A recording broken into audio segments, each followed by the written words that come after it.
दिल्ली और गुजरात में जिस तरह का चुनावी माहौल बना हुआ है एमसीडी के चुनाव में और गुजरात विधानसभा के चुनाव में, उससे भारतीय जनता पार्टी इतनी बुरी तरह से बौखला गई है कि वो अब अपनी साजिशों से ऊपर उठकर, अपनी षड्यंत्रों से ऊपर उठकर हत्या के मंसूबे बनाने लगी है। इन्होंने इस चुनाव से पहले अरविंद केजरीवाल जी को बदनाम करने की खूब कोशिश की, तरह तरह के बयान देकर, गाली गलौज करके खूब उनको मोरल डाउन करने से लेके उनको नीचे लाने की बहुत कोशिश की इन्होंने, लेकिन ये किसी भी कोशिश में कामयाब नहीं हुए। तो कल मनोज तिवारी जी ने एक तरह से धमकी दी है केजरीवाल जी को, और मनोज तिवारी जी की उस धमकी से ये साफ हो जा रहा है कि भारतीय जनता पार्टी अरविंद केजरीवाल जी की हत्या करने की साजिश कर रही है। जिस तरह से कल मनोज तिवारी जी ने जिस भाषा में बात की है, वह पूरी तरह से खुली धमकी है कि षड्यंत्रों में अरविंद केजरीवाल जी को फंसाने में नाकामयाब भाजपा तरह तरह की गाली गलौज, तरह तरह के आरोपों, तरह तरह के झूठ में उनको बदनाम करने की कोशिशों में नाकाम हुई भाजपा अब हत्या की कोशिशों पर उतर आई है। जिस तरह का षड्यंत्र रचा गया है वो मनोज तिवारी जी की भाषा से साफ हो जा रहा है। मनोज तिवारी जी कहने के लिए कह रहे हैं कि कोई हमला कर सकता है, लेकिन उनको कैसे पता, उनको कैसे अंदाजा है इस बात का? इसकी पूरी जांच होनी चाहिए।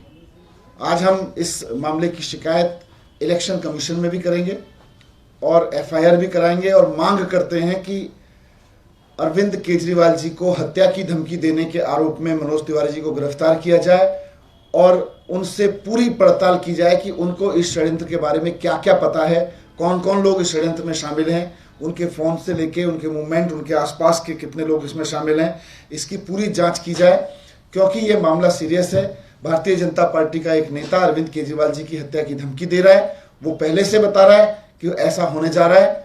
इसकी पूरी जांच होनी चाहिए। आज अरविंद केजरीवाल देश में एक बहुत लोकप्रिय नेता हैं, वो एक काम करने वाले मुख्यमंत्री के रूप में जाने जाते हैं।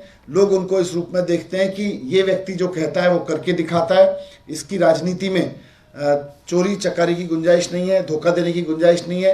अरविंद केजरीवाल जी की राजनीति जनता के भरोसे की राजनीति है। इसलिए भारतीय जनता पार्टी अब अपने निम्नतम स्तर पर उतर के उनकी हत्या कराने की साजिश कर रही है और हम इसको लेके पुलिस और चुनाव आयोग दोनों के पास जाएंगे।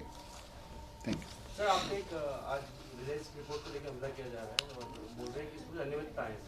ये सारी भारतीय जनता पार्टी के हेडक्वार्टर में इनकी एफआईआर वहीं लिखी जाती है, इनकी चार्जशीट वहीं लिखी जाती है, इनकी विजिलेंस रिपोर्ट वहीं लिखी जाती है, तभी तो ऐसा होता है। वरना स्कूल में तथाकथित कोई घोटाला हुआ, उसकी कोई विजिलेंस रिपोर्ट है, वो अभी अखबार में मैं पढ़ रहा था कि वो चीफ सेक्रेटरी के पास गई है और वो मीडिया के पास है। वो मिनिस्टर को नहीं बताई गई, वो सीवीओ को नहीं दी गई, जो देश के विजिलेंस डिपार्टमेंट है उनको नहीं दी गई, वो मीडिया को दी गई है।